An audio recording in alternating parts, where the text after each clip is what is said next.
মানুষকে আর কত বোকা বানাবে কয়েকটি বিশেষ রাজনৈতিক দল? সব রাজনৈতিক দল তো আছেই, বিশেষত কয়েকটি বিশেষ রাজনৈতিক দল। কেন এই প্রশ্ন তুলছি? কারণ বাইরে মানুষের কাছে যখন তারা প্রচার করে, বিভিন্ন তাদের কর্মসূচিকে তুলে ধরে, সেখানে এমন এমন কিছু কথাবার্তা বলে তারা মানুষকে, ঠিক এই ভাষাটা ইউজ করছি, উস্কে দেয় বা খেপিয়ে তোলে, যার সাথে বাস্তব পরিস্থিতির কোনো রকম মিলই থাকে না, যার কোনো রকম আইনি ভিত্তিও থাকে না। কেন এই সমস্ত কথাগুলো প্রথমেই এপিসোডে তুললাম, সেই সমস্ত ব্যাখ্যাটায় আসছি। সেই ব্যাখ্যাটা আপনাদের শেষ পর্যন্ত দেখবার জন্য অনুরোধ রাখছি। নমস্কার, মানুষের ভাষায় আপনাদের সকলকে স্বাগত। আমি প্রবীর রায়চৌধুরী আপনাদের সাথে। আপনারা জানেন, গতকাল 12:05 এসআইআর এর প্রথম সাপ্লিমেন্টারি লিস্ট পাবলিশ হয়েছে ইলেকশন কমিশনের তরফ থেকে, এবং সেটা দিল্লি থেকে।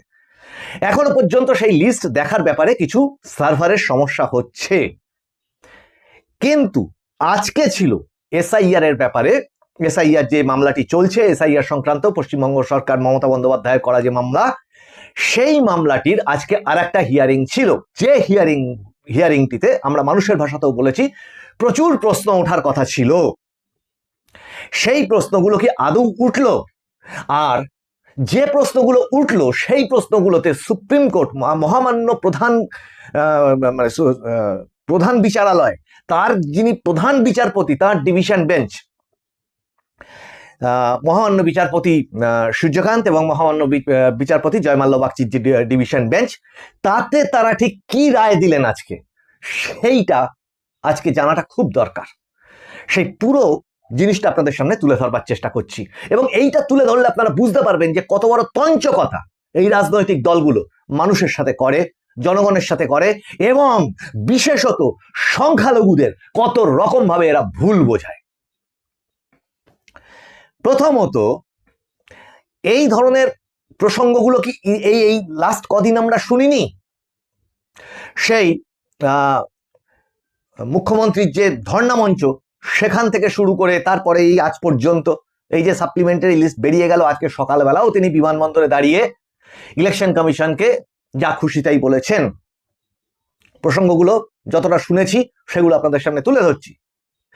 প্রথম পয়েন্টটা খেয়াল করে দেখুন যে তৃণমূল কংগ্রেসের তরফ থেকে এবং মুখ্যমন্ত্রীর তরফ থেকে মূল একটা ভয়ঙ্কর অভিযোগ ছিল, যেটা আমরাও তাকিয়েছিলাম যে এই ধরনের অভিযোগগুলো আজকে সুপ্রিম কোর্টে উঠুক, ওনারা তুলুন। কেন উঠবে না? সেটার বিচার হোক, কোর্টেই সেটার বিচার হোক, বাইরে রাস্তায় চেঁচিয়ে কি হবে? যদি আপত্তি থাকে ওনার করা মামলা, তা উনি সুপ্রিম কোর্টে সেগুলো জানিয়ে দিন। এটা তো আমরা অপেক্ষায় বসেছিলাম। কিন্তু কোন প্রশ্নগুলো আজকে উঠল না, সেটা হচ্ছে এই যে মুখ্যমন্ত্রী বারবার করে অভিযোগ করছিলেন যে এই পশ্চিমবঙ্গে যে এসআইআর চলছে, এটা একটা চক্রান্ত, এটা নির্বাচন কমিশন এবং বিজেপির একটা চক্রান্ত ভাবে হচ্ছে। এই প্রসঙ্গটা তো উঠলো না ওখানে। আচ্ছা, 2 নম্বর প্রসঙ্গ হচ্ছে কিছু কিছু ছুপা রুস্তম, এই কথাটা উনি অনেকবার বলেছেন, কিছু ছুপা রুস্তম ভিতরে বসে থেকে উদ্দেশ্য প্রণোদিত ভাবে নাম কেটে দিচ্ছে, টার্গেট করে করে নাম কেটে দিচ্ছে, এরকম কিছু কথা, এই সংক্রান্ত কিছু কথা। 3 নম্বর যেটা আরো মারাত্মক, সেটা কি, যে নির্দিষ্টভাবে এই ধরনের নির্বাচন কমিশনের ভিতরে থাকা লোকজন বিজেপির পার্টি অফিস থেকে পরিচালিত হয়ে, এ কথাও উনি উল্লেখ করেছিলেন, যে একটি নির্দিষ্ট কমিউনিটিকে টার্গেট করে নাম কেটে দেওয়া হচ্ছে। গেল। এরপরে আসি যে এই যে নির্বাচন কমিশন সংক্রান্ত এত এত আপত্তি, এত ভুরি ভুরি ওনার অভিযোগ এবং বিভিন্ন দলের অভিযোগ কি, সেটা হচ্ছে এই যে ট্রান্সফার করে দেওয়া হয়েছে মুখ্য সচিব, নির্বাচন কমিশন যে ট্রান্সফার করে দিয়েছে, সরিয়ে দিয়েছে কাজ থেকে, নির্বাচনের সমস্ত কাজ থেকে মুখ্য সচিবকে, স্বরাষ্ট্র সচিবকে, হ্যাঁ, ডিজিপিকে, তারপরে এই যে ডিএমদের বিভিন্ন রকমের বদলি, তারপরে ডিআইজিদের বিভিন্ন রকমের বদলি, এছাড়াও আজকে বেশ কিছু সংখ্যক, এক বাল্ক আরোদের নির্বাচন কমিশন ট্রান্সফার করে দিয়েছে বা সরিয়ে দিয়েছে কাজ থেকে। তা এই যে এত অভিযোগ, মুখ্যমন্ত্রী কি বলেছিলেন যে অলিখিত রাষ্ট্রপতি শাসন জারি করা হয়েছে। মুখ্যমন্ত্রী এও অভিযোগ করেছিলেন যে বিজেপির দ্বারা পরিচালিত হয়ে, বিজেপির পার্টি অফিস থেকে পরিচালিত হয়ে এদেরকে এইভাবে সরিয়ে দেওয়া হচ্ছে, নির্দিষ্টভাবে সরিয়ে দেওয়া হচ্ছে। তাহলে আজকে তো সেইটা বলবার উপযুক্ত দিন ছিল। প্রথমত আমি যে 3টে পয়েন্ট প্রথমে বললাম আপনাদেরকে, যেটা একেবারে এসআইআর সংক্রান্ত, পরের গুলো যদি বা না হয়, যদিও এসআইআর এর মধ্যে দিয়েই তো এমসিসি জারি হয়ে রয়েছে। ওনারা আরেকটি যে মামলা আছে আইপ্যাক এবং ইডি কেস, সেখানে কল্যাণ বন্দ্যোপাধ্যায় এই ট্রান্সফার ইস্যু তুলেছিলেন। আমি সেই জন্যেই আজকেই তুলেছিলেন সুপ্রিম কোর্টের আরেকটা ডিভিশন বেঞ্চে, লেড বাই জাস্টিস মিশ্রা। তো সেখানে উনি ওই চিফ সেক্রেটারি, তারপরে হোম সেক্রেটারি, এদের ট্রান্সফার করা নিয়ে প্রচুর ক্ষোভ প্রকাশ করতে যাওয়াতে বিচারপতি ক্ষোভ প্রকাশ করেন, তখন তিনি প্রসঙ্গ থেকে সরে আসেন। কিন্তু আজকে প্রথম যে 3টে পয়েন্ট বললাম, এই পয়েন্টের একটাও তো কেউ তুললেন না। ওখানে কারা দাঁড়িয়েছিলেন আইনজীবী হিসেবে, কারা দাঁড়িয়েছিলেন আপনারা এই ছবিটাতে দেখতে পাচ্ছেন। বিকাশ রঞ্জন ভট্টাচার্য আছেন, কল্যাণ বন্দ্যোপাধ্যায় আছেন, মিস্টার দেওয়ান আছেন, মেনকা গুরুস্বামী আছেন, আর ওই পাশে দাঁড়িয়ে আছেন নির্বাচন কমিশনের পক্ষ থেকে অ্যাডভোকেট মিস্টার নাইডু। প্রধান বিচারপতির ডিভিশন বেঞ্চ, দেশের সর্বোচ্চ। তা সেখানে যখন এই মামলাটা চলছে, ওনাদের নিজেদের করা মামলা, মুখ্যমন্ত্রী নিজের করা মামলা, তা সেখানে সেই এই ইস্যুগুলো তুলে দিলেই হতো। যে ভিতরে ছুপা রুস্তাম বসে আছে, বসে থেকে নাম কেটে দিচ্ছে। ভিতরে থেকে একটি নির্দিষ্ট সম্প্রদায়কে বা কমিউনিটিকে টার্গেট করে তাদেরকে ডিপ্রাইভ করা হচ্ছে, নাম কেটে বঞ্চিত করা হচ্ছে। একটা প্রসঙ্গ তো কেউ তুললেন না। শুধু দর্শকবৃন্দদের অনুরোধ করব, লাইভ স্ট্রিমিং ইউটিউব খুললেই পাওয়া যায় সুপ্রিম কোর্টের হিয়ারিং এর। কারণ আমি এটার সাথে যদি ওটাকে অ্যাড করে দিই, তাহলে এপিসোডের টাইমিংটা অনেক বেড়ে যেতে পারে। তার অ্যাভেলেবেল প্রচুর জায়গাতে আপনারা পেতে পারেন, হিয়ারিংটা শুনবেন। তো একবারের জন্য এই প্রসঙ্গ তুলেছেন। প্রথমত মামলাটি ছিল হচ্ছে 50, আমি মানে সিরিয়াল নাম্বারও বলে দিচ্ছি আজকের মামলার, 58.7। ওখানে দেখবেন লেখাই আছে পার্টি কারা রয়েছে, সেখানে মমতা বন্দ্যোপাধ্যায় বা Mamata Banerjee versus election commission of India, ওখানে লেখাই আছে সুপ্রিম কোর্টের কোর্ট নাম্বার 1। তাহলে এতটা তথ্য আপনাদের দিয়ে দিচ্ছি যাতে আপনারা ক্রস চেক করতে পারেন যে এই প্রসঙ্গগুলো কি আদৌ উঠেছে ওখানে। পাশাপাশি আমরা মানুষের ভাষার তরফ থেকেও যে প্রসঙ্গগুলো তুলেছিলাম, যে ভোটিং রাইট, একজন প্রকৃত নাগরিকের ভোট দানের অধিকার, সেই প্রসঙ্গটা যখন ওঠে, তখন বিচারপতিরা এই প্রসঙ্গে কিন্তু একমত হয়েছেন। এবং তার জন্য আপনারা বিভিন্ন সংবাদ মাধ্যমে এতক্ষণে জেনেও গেছেন যে এইভাবে করা হচ্ছে। আমরা বারবার প্রশ্ন তুলেছিলাম যে সময়সীমা, এর সময়সীমা কি। আপনারা এই পাশের ছবিটাতে দেখতে পাচ্ছেন যে ব্যাপারটা কতটা গুরুতর ছিল, যাতে দুজন বিচারপতি, মানে সর্বোচ্চ আদালতের সর্বোচ্চ ডিভিশন বেঞ্চের বিচারপতি দুজন, কত গভীরভাবে প্রায় 2 থেকে 3 মিনিট নিজেদের মধ্যে আলাপচারিতা সারেন। এতটাই গভীর বিষয়টা। কাজে আন্দাজে টোকা মেরে বলে দেওয়া যাবে না যে অমুক দিন ভোট হবেই হবে, এটা কেউ বলে দিতে পারে না। আমরা মানুষের ভাষার থেকে যেটা অ্যাজাম্পশন করছি, সেটা হচ্ছে যে সময় আর কাজের অঙ্ক, একদম ছোটবেলায় ক্লাস 8-9-এ শেখা অঙ্ক, যে এত সংখ্যক শ্রমিক, এত সংখ্যক কাজ এত দিনের মধ্যে হতে পারে কিনা। এবং আজকে সুপ্রিম কোর্টে ঠিক ওই প্রশ্নটাই উঠলো, এবং সেখানে কি বেরোলো, তার মানে মানুষের ভাষায় যেটা বলেছিল সেটা কিয়দাংশে না হলো, সম্পূর্ণটা না হলো, মেনে নেওয়া হলো সুপ্রিম কোর্টের তরফ থেকেও। সেটা কি, যে এই যে আন্ডার অ্যাডজুডিকেশনটা চলছে, প্রসেসটা চলছে, এই প্রসেসটা যেখানে যেখানে প্রথম নির্বাচন হবে 152টি কেন্দ্রে, প্রথম যে ধাপের যে দফার যে নির্বাচনটা হবে, যার নমিনেশন ফাইল আপের লাস্ট ডেট হচ্ছে 6ই এপ্রিল, আর একটি নমিনেশন ফাইলের লাস্ট ডেট হচ্ছে 9ই এপ্রিল। তাহলে জজ সাহেবরা, বিচারকরা, মহামান্য বিচারপতিরা এটা জানালেন যে ওই যে 152টা যে কেন্দ্র আছে, তাদের আন্ডার অ্যাডজুডিকেশন যে লিস্টটা আছে, যে সংখ্যক বাকি পড়ে আছে, তাদের কাজটা তাড়াতাড়ি করতে চেষ্টা করা হোক, এবং তারপরে আর 6 আর 9 3 দিনের তফাৎ, তারপরের প্রসেসটা করা হোক, যাতে করে কিনা সুপ্রিম কোর্ট এটা বারবার বললো যে আমরা চেষ্টা করছি যাতে প্রত্যেকের ভোটাধিকারটা ঠিকভাবে তারা প্রয়োগ করতে পারে যারা প্রকৃত নাগরিক। তাহলে আমরা তো ঠিক বলেছি মানুষের ভাষার তরফ থেকে, প্রথম থেকে এপিসোডের পর এপিসোড এইটাতে বলে যাচ্ছি আমরা। শুধু দর্শকবৃন্দ, আমাদের এই বলা কথাগুলো পরবর্তীতে দেখতে পাই যে বিভিন্ন রকম একটু বড় সড়ো চ্যানেল, আরো বড় মিডিয়া, তারা সেই এই কনসেপ্টটাকে নিয়ে পরে আলোচনা করে।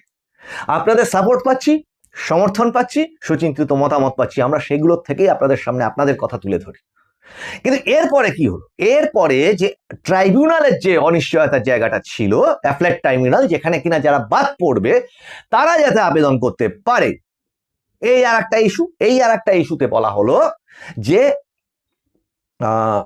জুডিশিয়াল একাডেমি, ক্যালকাটা জুডিশিয়াল একাডেমিতে যে সমস্ত 19 জন বিচারককে নিয়োগ করা হয়েছে, প্রাক্তন বিচারপতিদের, তাদের ওই যে জুডিশিয়াল একাডেমিতে যদি রাখা হয়, এবং এই অংশটা খুব ইম্পর্টেন্ট, শুধু দর্শকবৃন্দ সকলকে বলছি অনুষ্ঠানটাকে প্রয়োজনে শেয়ার করবেন যাতে কিছু মানুষ আরো জানতে পারে, যে ওখানে গিয়ে যদি একটা জায়গা থেকে পুরো প্রসেসটাকে করা হয় যেখানকার কিনা ইনফ্রাস্ট্রাকচার যথেষ্ট ভালো আছে বলে সুপ্রিম কোর্ট মনে করছে, এবং ইলেকশন কমিশনও সেটাকে সাপোর্ট করলো যে ইয়েস, একটা সিমলেস সার্ভিসটা ওখান থেকে দেওয়া সম্ভব হবে, এবং সেখানে যদি ওই হিয়ারিংটা করা যায় তাহলে একটা সুবিধা হয়। দ্বিতীয়ত, এই যে হিয়ারিংটা কিভাবে হবে, কিসের ওপর ভিত্তি করে হবে, ওনারা একটা প্যারামিটার অন্তত এখানে যেটা দেখলাম মাননীয় বিচারপতিরা বললেন যে এটা তো সবটাই অনলাইনে আছে। তা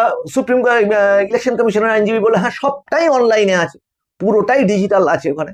তাহলে পুরো সেখানটাতে হিয়ারিং এ একটাই শুধু ইস্যু থাকতে পারে যে ওখানে যে ডকুমেন্ট, মানে যারা বাতিল হবে, যারা আবেদন করবে, সেই ক্ষেত্রে তাহলে মানে হিয়ারিং এর অবশিষ্ট পড়ে থাকবে কি, যে ডকুমেন্টটা আসল যেটা আপলোড হয়েছে নাকি নকল, বড় জোর এইটুকু আলোচনা থাকতে পারে। তাহলে তারা আশা প্রকাশ করছেন যে ওইখান থেকে সেই ট্রাইব্যুনালের প্রসেস হতে পারে, যেটা কিনা তারা আবার বলে দিলেন যে হাইকোর্টের প্রধান বিচারপতি যিনি আছেন তার সাথে আলোচনা করে পুরো প্রসেসটাকে ঠিক করতে। বোঝা গেল। এখানে এই প্রশ্নও আমরা তুলেছিলাম মানুষের ভাষার তরফ থেকে, যখন কোনো মিডিয়া তোলেনি, যে শুধু ভোটদানের অধিকার তো নয়, প্রার্থী হওয়াটাও তো একটা গণতান্ত্রিক অধিকার। আমরা তুলেছিলাম সেই প্রশ্ন। রাজনৈতিক দল কার মনে কোনটা ভালো লাগছে সেই বলে কিন্তু মানুষের ভাষা আমরা কথা বলি না, যেটা ঘটে সেটা বলবার চেষ্টা করি, আর যেটা হওয়া সম্ভব বলে বাস্তবত মনে হয় সেইটাকে আপনাদের সামনে আলোচনায় বিশ্লেষণ করবার চেষ্টা করি মাত্র। তাহলে এই প্রশ্নও তো তুলেছিলাম যে প্রার্থী হওয়াটাও একজনের অধিকার। তাহলে নমিনেশন ফাইলের আগে যদি অ্যাডজুডিকেশন প্রসেসটা শেষ না হয় তাহলে সেই মানুষটা প্রার্থী হবে কি করে? তাহলে অ্যাটলিস্ট 6 তারিখের আগে সেটা শেষ করতে হবে। তাহলে 6 তারিখের আগে যদি শেষ করা যায় তবেই সেই মানুষটা প্রার্থী হতে পারবে, যে ইচ্ছা থাকবে। তাহলে এক্ষেত্রে সুপ্রিম কোর্ট বলে দিল যে প্রথম প্যারামিটারটা হচ্ছে যে কোনো একটি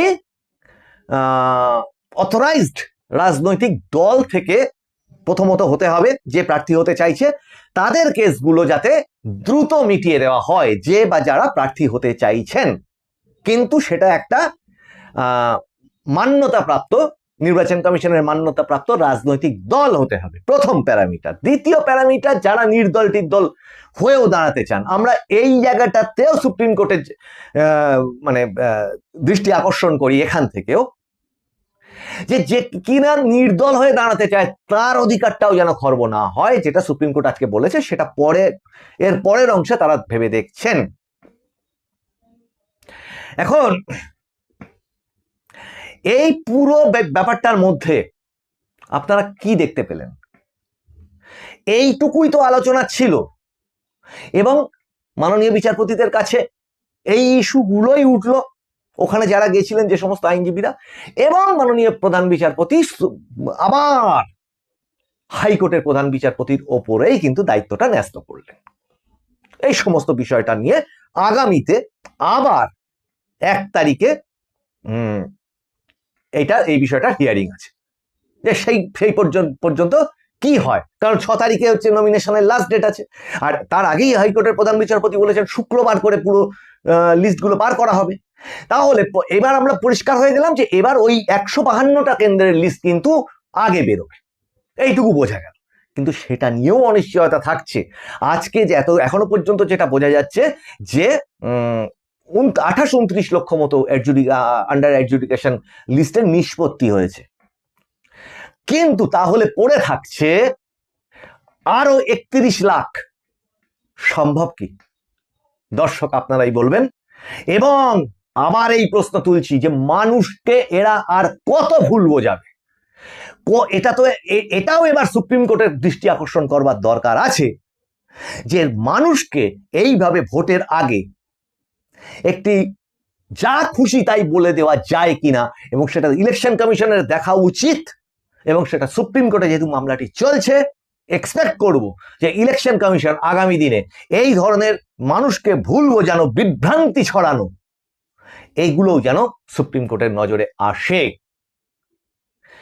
কারোর মুখ থেকে একটা কথাও এই যে সমস্ত দিকে বলে বেড়াচ্ছেন। এবং এই প্রসঙ্গে বলতে আর একটা কথা বলতে ভুলে গেছি, যে সিপিআইএম এর রাজ্য সম্পাদক মোহাম্মদ সেলিম, মাননীয় বিকাশ ভট্টাচার্য ওনাদের দলেরই প্রার্থী, যিনি আজকে এই সুপ্রিম কোর্টে দাঁড়িয়েছিলেন, আজকে ওনার বক্তব্য উনি রেখেছেন।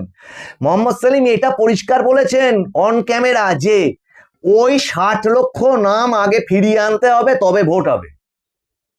মানে তার মানে কাকে সাপোর্ট করছেন?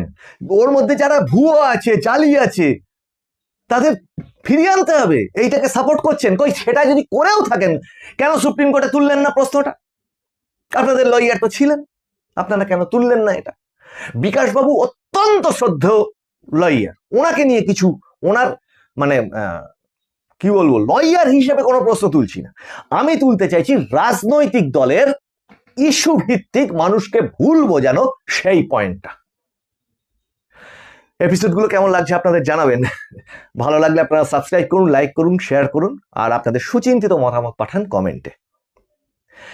এরপরে আইপ্যাক ভার্সাস ইডি কেসে ঠিক কি হলো সেটা নিয়ে আমরা নেক্সট এপিসোডে ফিরে আসছি। আপনারা নজর রাখুন মানুষের ভাষার পর্দায়। মানুষের ভাষা সবার মনের কথা বলে। ততক্ষণ পর্যন্ত সামনের এপিসোডে আবার দেখা হচ্ছে। নমস্কার।